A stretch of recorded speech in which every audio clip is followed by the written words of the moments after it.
भारतरत्न परमपूज्य डॉक्टर बाबासाहेब आंबेडकरांचा आजचा 68वा महापरिनिर्वाण दिन आहे आणि त्याकरता मी त्यांना अभिवादन करण्यासाठी आलो होतो.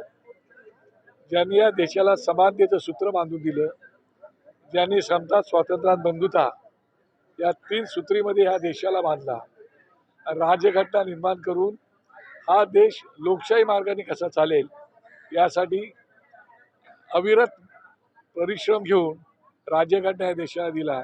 अशा महामानवास मी मुद्दाम अभिवादन करण्यासाठी आलो. स्त्री पुरुष, श्रीमंत गरीब, स्पृश्य अस्पृश्य असा कोणताही भेदभाव न ठेवता ज्यांनी समानता या देशामध्ये लागू केली, अशा समानतेच्या ह्या जनकास मी त्रिवार कोटी प्रणाम करतो.